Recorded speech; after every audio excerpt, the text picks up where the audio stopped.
नमस्कार, एक बार फिर आपका स्वागत है एमपी टुडे के पटल पर। और आज हम बात करेंगे दतिया में स्थापित कन्या महाविद्यालय की। जी हाँ, गर्ल्स कॉलेज की। गर्ल्स कॉलेज इस समय अनियमितताओं का पूरी तरह से एक उदाहरण के रूप में स्थापित है। वहाँ पर लड़कियों को शिक्षा दी जाती है, खास तौर से ग्रामीण लड़कियों को।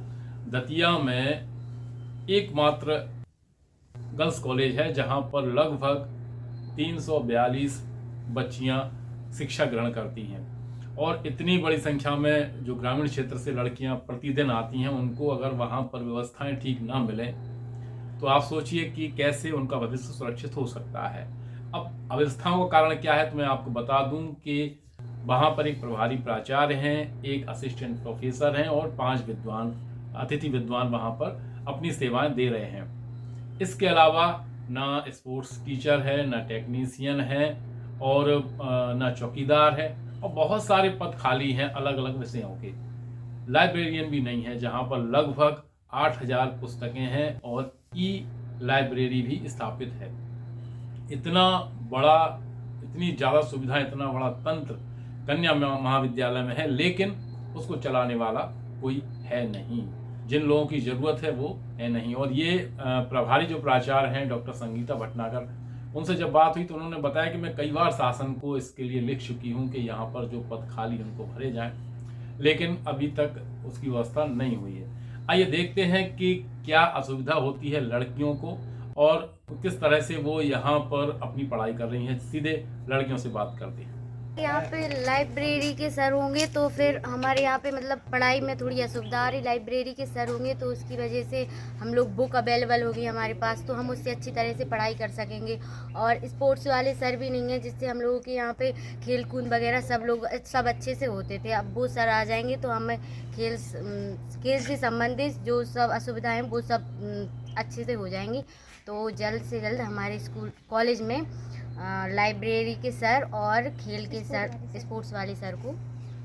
खेल कूद नहीं हो पा रहा, खेलने में भी कमी आ रही है। सर रहेंगे तो ढंग से खेलने में मिलने में सब सही रहेगा। जैसा कि आपने सुना कि पढ़ने वाली बच्चियों को कितना ज़्यादा अव्यवस्थाओं का सामना करना पड़ता है। जो उनकी रिक्वायरमेंट है वो उन्हें मिलती नहीं है।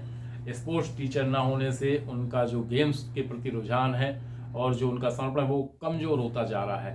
अब हम बात करते हैं गृह विज्ञान की जो अतिथि विद्वान हैं डॉक्टर अर्जुमन बानो से।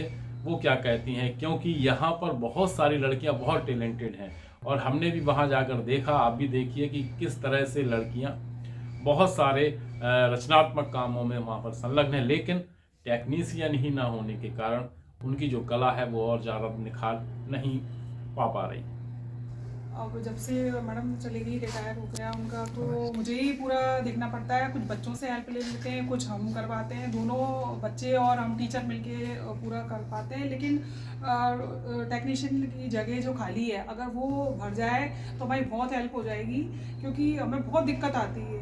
कोई जैसा कि आपने देखा कि लड़कियों को जिन व्यवस्थाओं की आवश्यकता है गर्ल्स कॉलेज में, उस तरह से उनको मिल नहीं पा रही है। अब एक और आश्चर्यजनक बात मैं आपको बताता हूँ। इसी कॉलेज में भोज यूनिवर्सिटी का भी सेंटर है और लगभग 19 कोर्स भोज यूनिवर्सिटी के हैं, जिनमें 12 विद्यार्थी भी हैं। अब आप समझिए कि भोज यूनिवर्सिटी का भी यहाँ पर सेंटर है, तो एक व्यवस्था और है। उसको संभालने वाले कौन है पता है आपको? केवल एक असिस्टेंट प्रोफेसर डॉक्टर खत्री। उनके जिम्मे पर ये पूरा भोज यूनिवर्सिटी का भी जो कार्यभार है वो भी उन्हीं के ऊपर है, जबकि एकमात्र वो अकेले असिस्टेंट प्रोफेसर अब यहाँ पर हैं, वो भी अंडर ट्रांसफर हैं। हमारे यहाँ भोज विश्वविद्यालय का सेंटर है, सेंटर दिया गया है भोज विश्वविद्यालय का। तो इसमें हमारे बीए, बीकॉम और एमए, एमएसडब्ल्यू इससे संबंधित हमारे यहाँ कोर्स संचालित हैं। एमए में हमारे यहाँ राजनीति शास्त्र है, अर्थशास्त्र में एमए होता है, हिंदी में होता है, इंग्लिश में होता है और समाजशास्त्र में होता है। एमएसडब्ल्यू कोर्स है जो विशेष कोर्स है, वो भी हमारे यहाँ संचालित है।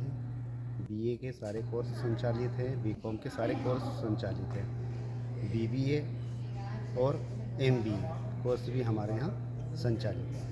सारी अवस्थाओं को लेकर प्राचार्य प्रभारी प्राचार्य डॉक्टर संगीता भटनागर क्या कहती हैं, आइए सुनते हैं।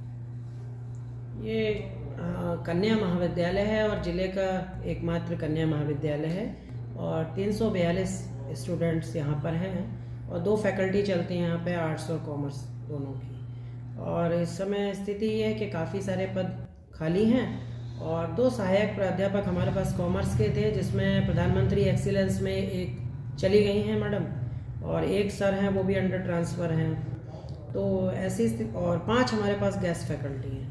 तो इन्हीं के 5 गेस्ट फैकल्टी और एक सहायक प्राध्यापक के भरोसे अपना कॉलेज चल रहा है। तो एडमिनिस्ट्रेशन में भी दिक्कत आ रही है और दूसरा छात्राओं के लिए जो विभिन्न योजनाएं हैं उनको कार्यान्वित करने में भी परेशानी आ रही है।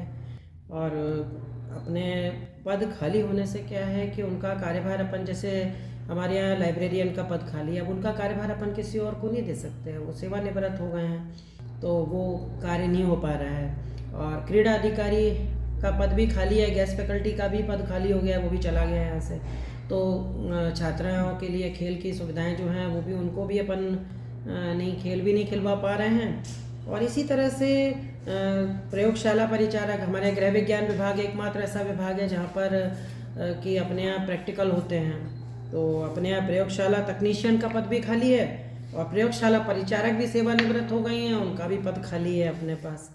तो ऐसी स्थिति में व्यवस्था को सुव्यवस्थित तरीके से चलाना मुश्किल हो गया है। सबसे बड़ा चैलेंज ये हो गया है कि अब इसी नगर में प्रधानमंत्री एक्सीलेंस महाविद्यालय पीजी कॉलेज को कर दिया गया है, तो वहाँ बहुत सारे आकर्षण के केंद्र हैं, वहाँ तमाम तरीके की सुविधाएं भी बढ़ गई हैं, विषय भी बढ़ गए हैं, पद भी बढ़ गए हैं। और ऐसी स्थिति में कन्या महाविद्यालय जहाँ पर हमारी व्यवस्थाएं इतनी कमज़ोर हो रही हैं, तो हम कॉलेज चलो अभियान में हम नगरवासियों को आकर्षण के केंद्र के रूप में क्या प्रस्तुत करें कि हमारे पास ये चीज़ है, आप हमारे महाविद्यालय में बच्चियों का एडमिशन कराएं। तो एक बेहतरीन कॉलेज जिसका परिसर बहुत सुंदर है, जिसके पास खेल का मैदान भी है, जिसके पास बहुत अच्छी लाइब्रेरी है, बहुत अच्छा मंच है, लड़कियों के रचनात्मक उत्थान के लिए और बहुमुखी प्रतिभा का प्रदर्शन करने के लिए पूरे मौके हैं।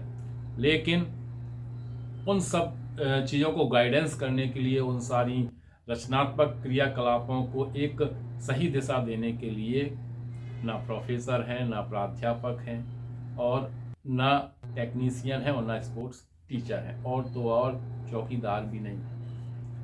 एक बार जरूर प्रशासन को इस तरफ ध्यान देना चाहिए कि जिले का एकमात्र कन्या महाविद्यालय गर्ल्स कॉलेज किस तरह से व्यवस्थित हो और हमारी बच्चियों का भविष्य सुरक्षित हो। बहुत बहुत धन्यवाद।